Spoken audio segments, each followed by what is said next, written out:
Get your butt in here and sit down. We got some business to discuss.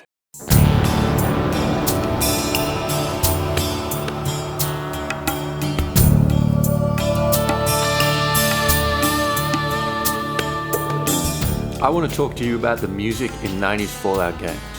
Fallout 1 and 2 are post-nuclear role-playing games developed by Black Isle and published by Interplay in the late 90s. They were really well received critically and commercially, and are remembered fondly as the origins of the Fallout series. Fans of 3, 4, 76 and New Vegas often revisit these titles to see if they hold up. And when they do, they probably notice the music.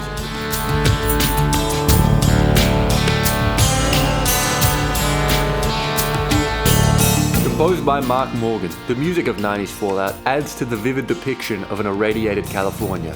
Online, you'll hear Morgan's Fallout music praised. His OSTs have racked up millions of listens on YouTube, and some sickos even listen to 1-hour-long versions of his 3-minute pieces. In this video, I want to break down the music of classic Fallout to find out what makes it so memorable.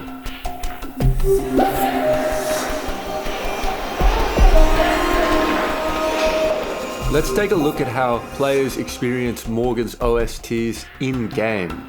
Both games feature opening cinematics set to 40s and 50s popular music, namely Maybe by the Ink Spots and A Kiss to Build a Dream On by Louis Armstrong. The juxtaposition of romantic oldies and the dystopian future wasteland of the game world would come to characterize the musical approach of Fallout in later iterations. But in classic Fallout, we hear these licensed tracks in the intro and outro only. They are absent from the core gameplay experience. In-game, players hear ambient electronic music that reflects Fallout's desolate wasteland setting. For each key location in the game, there is a track, typically 3 to 4 minutes in length, that will play on repeat as the player explores that area. There is no combat variant or reactivity at all to player input. The music only changes based on your current location and only pauses during dialogue. In modern titles, you'll commonly see musical underscore accompanied by Atmos. Short for atmospheric sounds, Atmos refers to the playback of wind recordings, background chatter, street noise, and other sounds that are compiled to create the ambient soundscape of any given environment.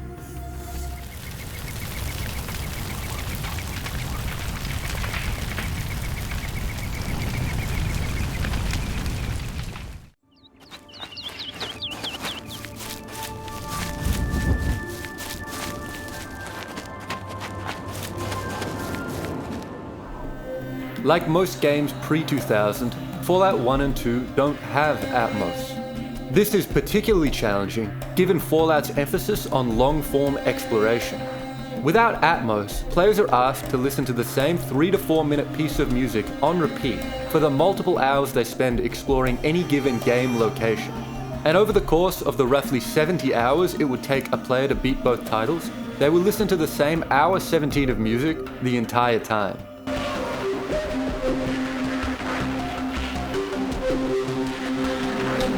It sounds like an approach that shouldn't work. Players should get sick of the music, annoyed by its repetition, and generally lament the lack of any fresh beats.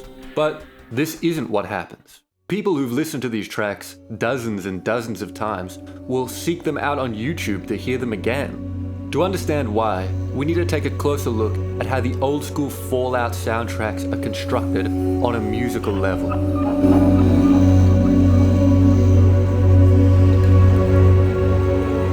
One of the most beloved tracks from old school Fallout is Metallic Monks, a piece of dark ambient music that infuses industrial sound design with abstract synthesis in an approach that lacks traditional musical characteristics, such as a rhythmic meter.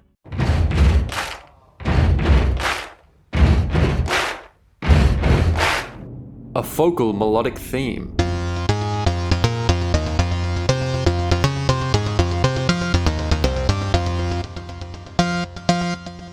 Or a coherent harmonic structure. I don't know how you muster the brain power to get inside this city. I'm sure don't wander in here again. Guards, escort this imbecile outside the walls. By excluding these elements, the piece draws focus to texture, timbre, and immersion. Mark Morgan has stated that he approaches music from a minimal textural point of view, and that propensity is clear in his focus on layering and organic development. This approach is core to the ambient music genre as a whole. It allows the listener's focus to wander, encouraging both passive and active engagement. The result is a work that has enough nuance to afford repeated listening without becoming tedious. It is subtle enough not to intrude, but bold enough not to become irrelevant. Metallic Monks accompanies the Vault Dweller on their journey through Lost Hills, the headquarters of the Brotherhood of Steel. Hello and welcome to the Brotherhood of Steel. May I ask your business here? Lost Hills is an ominous, cold, and metallic underground bunker that houses a techno-religious military order. Metallic Monks sonically represents the Brotherhood of Steel by embedding real-world samples into synthesis. These samples include an ominous wailing siren,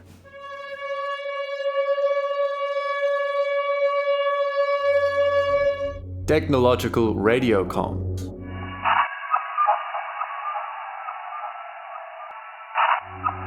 and metallic Morse code playback.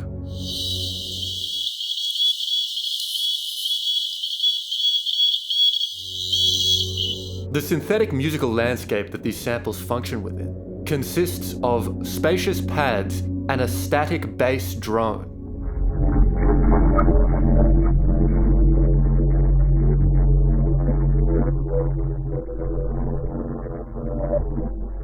The piece is through composed, meaning it doesn't have a repeating structure like a song does. This nuanced style of development feels unpredictable. It is like the difference between a square and a squiggly blob. If I asked you to draw those two shapes from memory, you'd get the square, but you'd have to approximate the squiggly blob. By always changing in unpredictable ways, Metallic Monks uses through composition to avoid becoming repetitive. So, let's recap. Firstly, using the techniques of ambient music and through composition, the track can be played dozens of times in a row without irritating the listener. And secondly, by incorporating real-world samples, the track develops a sense of location by essentially embedding Atmos into the tune. Many tracks across old-school Fallout take the exact same approach as Metallic Monks. In fact, here's a list of them. However, there are some notable exceptions. My Chrysalis Highwayman is a world map track, meaning it is heard less often and for less time than any of the other music in the game. It doesn't face the same constraints as the rest of the OST. It can be catchy 90s instrumental rock, unlike anything else in the game. It's one of the only songs from old school Fallout that you could actually play on an instrument.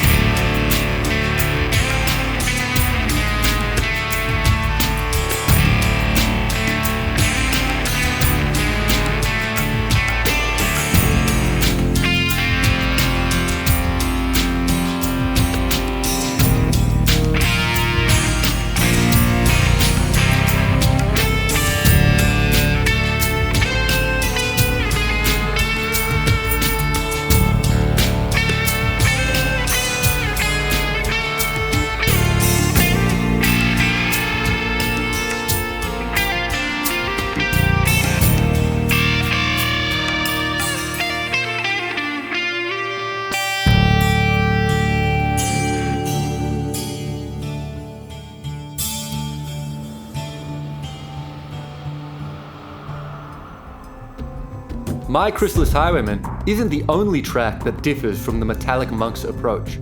So do these tracks. Let's drill down into Khans of New California to see how these select works tackle Fallout's compositional constraints differently. As opposed to Metallic Monks, Khans of California makes use of a rhythmic meter. It has a melodic focal point, and it exists within a harmonic context. It is much more musical. However, Mark Morgan's textural approach is still apparent. These musical elements act as the bedrock of the track, while various sound sources are layered over the top and periodically removed. The same principles of layering and organic development that we discussed earlier are present here as well. This allows Khans of New California to retain ambient music's ability to be both actively and passively engaging. This addresses the problem of repeat listening. Khans just applies these ambient music techniques with more assertive energy, which is in contrast to other more desolate tracks.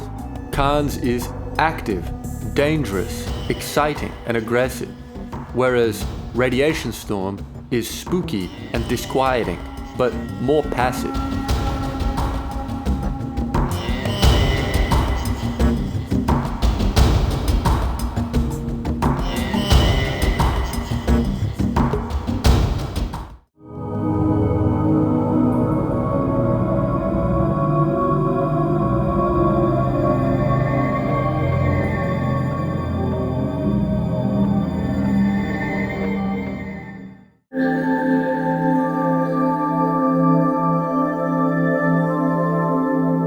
Now we know how the score works, what challenges it faces and how it overcomes those challenges. But why is it so memorable? Why do people keep coming back to it? I have a few ideas. You hear the music all the time. It is played constantly in-game, and as such, it worms its way into your brain and stays there. The music is really good. In addressing the issues of implementation, Mark Morgan's soundtracks are very thoughtful, very vivid, and extremely enjoyable. Fallout is awesome. The games are really well written and fun, and that enjoyment rubs off on the soundtrack. Mark Morgan's score for Netscape Islands at War is also sick for a lot of the same reasons, but that game sold far less copies than Fallout. Morgan's success was in his willingness to embrace creative and technical constraints. It's a mindset we can bring to our own creative problems. Recognize the challenges for what they are, define your method, and adaptively overcome. I hope this video gave you some level of insight into the challenges that composers face when they're working on video games. And maybe when you're playing Fallout 1 and 2, you can appreciate the score in a different way. Thank you for watching.